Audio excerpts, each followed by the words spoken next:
They say a lot can change in 10 years, but for us, it's been 12 years since we graduated middle school, now knocking on the door of our 30s. Taking this milestone, a reunion for our 8th grade class was organized. I'd received invitations every few years before, but this was my first time attending one. My name is Michael. After graduating middle school, I immediately started working and chose the path of a chef. Because of this, I lost touch with most of my classmates who went on to high school. Meeting classmates after more than a decade, it was only natural that everyone had grown up, and there were those whose faces or names I couldn't recall, those whose faces were familiar but names escaped me, and those I recognized instantly. My middle school days weren't exactly filled with just good memories. Yet seeing everyone now, nostalgia permeated every moment.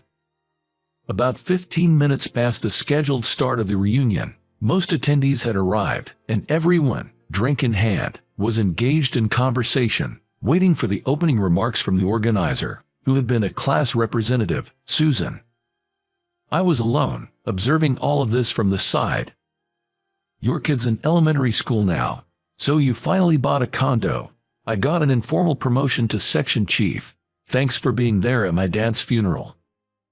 I couldn't say I got promoted to department head. He was so happy about being section chief. I could hear my classmates' conversations. Joy and sorrow, jealousy and envy. Is sharing those experiences what being former classmates is all about, I wonder?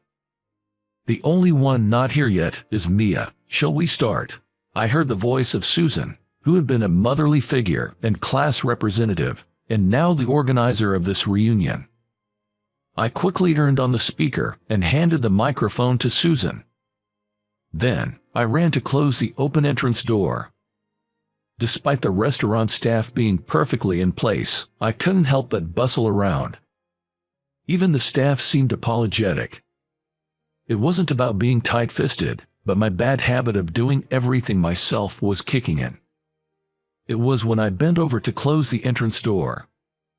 I saw, on the other side, the legs of a woman wearing crimson high heels. I involuntarily looked up and found a woman, clad in an expensive-looking dress and wearing model-like makeup, looking down at me. "Huh, are you, by any chance, poor?"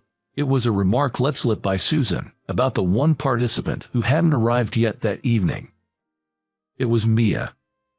Staring intently at my face, she said, "So, what are you doing there, still as broke as ever?" As I stood there flabbergasted, she snorted with laughter and went inside. The words Mia showered on me about being poor were passed along like a game of telephone by the classmates who heard them nearby. During this, Mia proceeded further inside, her face tight. Then, out of nowhere, a man's voice rang out. "Don't be late, poor person number one." At that voice, Mia's feet stopped dead in their tracks. What's this poor person number one?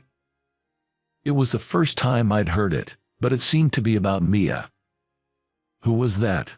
The organizer, Susan, immediately yelled into the microphone. The venue fell into a hushed silence. A faint rustling noise came from the speakers. Susan's hand was shaking, causing the microphone she was holding to rub against her collar. Susan was furious. So furious that her hands were shaking. Mia, her face even more tense, continued to move deeper into the venue step by step. Susan regained her composure and made a very socially courteous greeting. For hosting this reunion, we talked Michael into letting us reserve his restaurant that he owns. Susan gestured for the attendees to applaud, and a round of applause broke out. I responded with a slight nod. When I looked up, Mia was in my line of sight. She seemed to have never dreamed that I would own a restaurant and was staring at me with wide eyes in surprise. Since it was my own middle school reunion, I planned to just be one of the guests that day and not worry about work. But it's my restaurant. I found myself peeking into the kitchen, unable to settle down. In the midst of all this, I was summoned by the organizer, Susan. "Stop fussing over things, let's enjoy the reunion." As I hesitated over what to do, the restaurant staff pulled out a chair and urged me to sit. That's when I realized I had been unconsciously avoiding face-to-face conversations with my classmates and had been helping the staff. Well, no use in running away. I steeled myself and joined the table where Susan and the others were sitting. We toasted at Susan's lead. "I thought you might refuse, but thanks for letting us reserve the place." "No big deal, it's business after all." When I responded to Susan, a guy next to me patted my shoulder and said, "Exactly." Then, Susan shook her head vigorously. She said, "Think carefully about what we did to Michael in middle school. What my classmates did to me in middle school. At that time, my family was at the peak of poverty. Due to my dad becoming a guarantor, we fell into debt, and he overexerted himself to repay it, eventually breaking down and becoming unable to work. We moved to a smaller, cheaper apartment, and I transferred schools in the middle of the first term of 8th grade. I transferred to a coeducational class where Susan was the class representative. The new classmates labeled me as poor guy and made fun of me due to our poverty. But hey, we weren't serious, except maybe one person. We all called you that affectionately," said the guy seated next to Susan. Susan bluntly said that's no excuse. "Right, Michael?" she asked me. I, being asked to agree with Susan, responded with a bitter smile. Susan, being the class rep, bowed her head, saying she should have done more to help everyone. "It's late for regrets, but please forgive us." She bowed deeply, and others followed. I get it, sure, being called poor was hurtful at first. I was hurt, being ridiculed and made fun of. However, at one point, I decided it was fine. Even if poverty was all I had and no matter how much I was trampled on, I thought it was fine. One day just after the second term started, I was made to run errands after school. Someone said they were thirsty because it was hot on our way back through the park, so we decided to buy cold drinks. I didn't want to spend money, so I had no interest. Yet, I was made to go to the nearby vending machine and get drinks for everyone.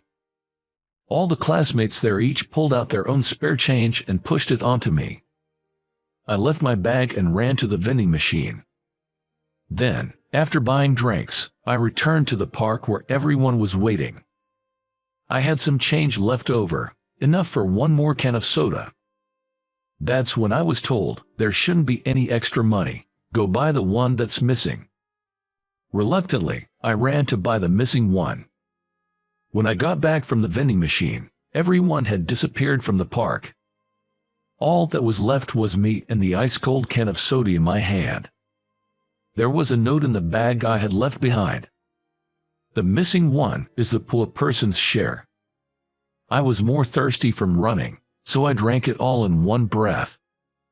We, sitting around the table, were immersed in solemn reminiscences. Well, even if we reconcile with Michael, there's another person we need to apologize to. Susan glanced at Mia, who was at a distant table. "Poor person number one, huh?" But she was calling Michael poor earlier too. "So, you were the one who said that to Mia." Susan made a fist-pumping gesture. "The fact that we made Mia say such a thing, it's our fault at the root, isn't it?" I had no idea, but until I transferred, Mia was apparently called the poor one. In 8th grade, her parents had failed in business. So that's what they meant by number one of the poor people. I had always thought that Mia was the one leading, mocking me. But according to Susan, to avoid being the target of mockery in the class, Mia apparently made me the scapegoat. So, she was both the perpetrator and the victim regarding being called poor. Susan felt responsible and had been in touch with Mia. Susan started to talk about Mia. After middle school, Mia worked at a call center while attending night high school. saving her tuition fee. She got a scholarship at a prestigious university and graduated with top grades. Now, she had a general position in a top-tier company. I stopped Susan, who was about to bring her to our table, to apologize. There's no need to make a big deal out of it. I'll talk to number one as the number two pool person later. I had sensed something from Mia's stiff expression when she appeared in this venue. When the feast was in full swing, Susan announced a sea change. That's when I moved to the table where Mia was sitting. I pulled out the chair next to her and asked if I might sit. She gently lifted her hips and nodded. I mean, earlier, it was nostalgic. The pool won. When I said this, she seemed even more apologetic. I'm sorry. You probably think I'm a horrible woman, don't you, addressing you like that?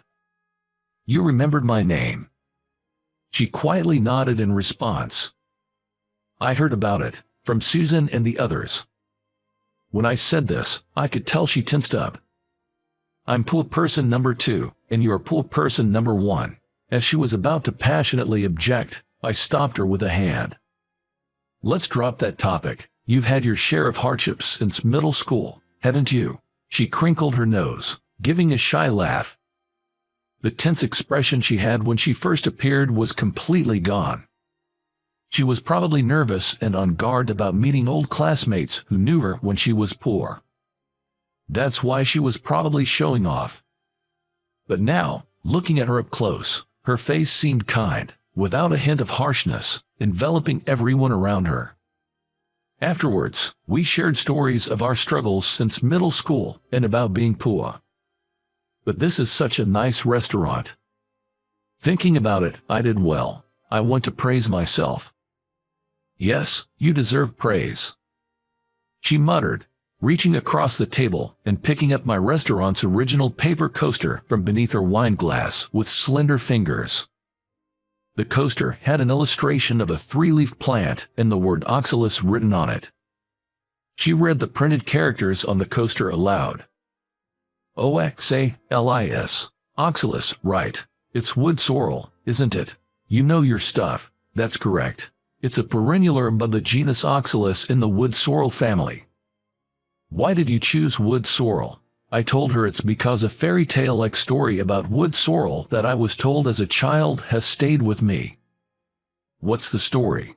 Just as I started to explain to her, an announcement from Susan about starting the bingo game resonated through the venue. Bingo cards were distributed, and the venue started to buzz. Susan explained the rules over the microphone. I was watching the situation for a while. Then she tapped my shoulder. Hey, tell me, what was the story? The bingo game started at the same time. Numbers were called, and voices of joy and disappointment rose from the venue. Come on, I can't wait. Well, it's noisy around, come closer, I'll tell you. I was still in the early grades of elementary school. The event at the library my mother took me to turned out to be a reading session for children. Firstly, the reader explained about wood sorrel, the subject of the book, mentioning that wood sorrel, often mistaken for clover, is a wild plant with 3 leaves. The content of the book was an anthropomorphized depiction of this wood sorrel. There were 2 wood sorrel families growing across the road from each other. The family on the left was living in a place with excellent sunlight and good drainage, leading a comfortable life. But the family across the street, they don't get sunlight, and there's no drainage, it's damp. That's right. Moreover, they get stepped on by humans every single day. Saying it hurts, and they cried. I looked at her as she joined in. She also smiled at me. Did you know this story? She nodded slightly and continued the story herself. The family on the right was mocked by the family across, saying they could only lead such a life forever. However, an anomaly occurred to the right side family, who had been stepped on by humans. The eldest son, who was always crying from being stepped on by humans, had 1 more leaf grow, from 3 to 4. turning into a four-leaf clover. Someone's bingo card seemed to be in a row, and shouts of bingo and applause erupted. She and I silently waited for a few seconds until the venue calmed down. Afterward, at the reading session, the reader, with a self-satisfied look, closed the book and spoke about the so-called moral of the story. All the good kids here, no matter how tough times they face, even if someone steps on them, if they live without giving up, their 3 leaves can become 4, and they can be happy. Hearing that, little me thought, what is he talking about? Oh, why? Because it's the humans who are happy, thinking that having an extra leaf is fortunate, not the wood sorrel, who finds a 4-leaf variant rare or a sign of good luck. I thought it was a story possibly made up by adults. When I said so, she made a displeased face. But why then? Why does it remain in your mind to the extent of becoming the design of a diner's coaster? When I asked back, she nodded strongly. Maybe because when I transferred schools in the middle of the first term in 8th grade, I was called Pua by you and everyone else here. Every day, being mocked by classmates, I suddenly remembered this story. And I could be content, realizing that even if the only environment available to me was poverty, and no matter how much I get stepped on by people, it's okay. But Michael, you thought when you were little that happiness from having 4 leaves was just adults' made-up story, right? Yes, and that hasn't changed. But if it's not happiness, is it unhappiness? She scrunched her nose, thinking deeply. I've never thought of myself as happy, but I haven't worried about being unhappy either. If it's neither happiness nor unhappiness, then what is it? Well, it's not unhappiness, I guess. Susan, the former class representative and now the organizer, announced the end of the reunion and the plan for the after-party. About 2/3 left after the main party due to various circumstances. We, still wanting to talk more, decided to join the after-party. The story of the wood sorrel, which becomes a 4-leaf due to harsh conditions, had slight differences in interpretation, but it was a mental support for both Mia and I during tough and painful times. Did you read that story in a book? She, too, had participated in a story reading session during her childhood. When I went, I remember, the reader, they had hair dyed in several colors. Were they wearing flashy colored leggings, like an old lady-like dude? Yes, exactly, someone like that. Though the venue was different, the story reading session we attended as children was by the same reader. As Mia and I were immersed in such a conversation, hey, point number 1 and number 2, you both look like you're not hurting. The guy who was beside Susan all along at the first party, clearly drunk, interrupted us. Immediately, Susan came to take him back. Come on, don't get carried away. Come back here, she said, pulling him away from us. I hear those two are getting married soon. I was slightly surprised and looked at Susan and her companion. I had fun. I'm so happy, meeting everyone. It's been a long time. That guy, he's just let bygones be bygones. Acts like he's got it good. When I murmured so, Mia leaned in and said, You know, Michael, what you said earlier about being neither unhappy nor happy, I think I get it, because I am no longer poor and unhappy like before, but I'm also not happy. Saying this, Mia took out a paper coaster with an illustration of a wood sorrel that she had brought from my shop. Why does this illustrated wood sorrel have only 3 leaves? Why didn't they draw it with 4? I felt caught off guard by her question. I didn't think about it. Why didn't I draw a 4-leaf illustration? As I thought seriously, with my arms crossed, she peered at me and said, Maybe you've never found a 4-leaf in clovers or wood sorrel. Then it hit me. No, I'm still looking for one, a 4-leaf.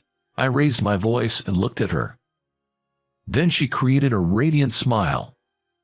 Me too, I'm also looking for one. She gave me a warm look.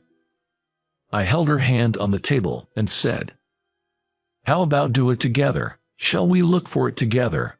Together, you and me. Yes, you and me." When I said this, instead of replying, she gripped my hand tightly. I thought to myself, even if the sun doesn't shine, no matter how muddy the path, I will walk this path further. Maybe, no, surely, together with her,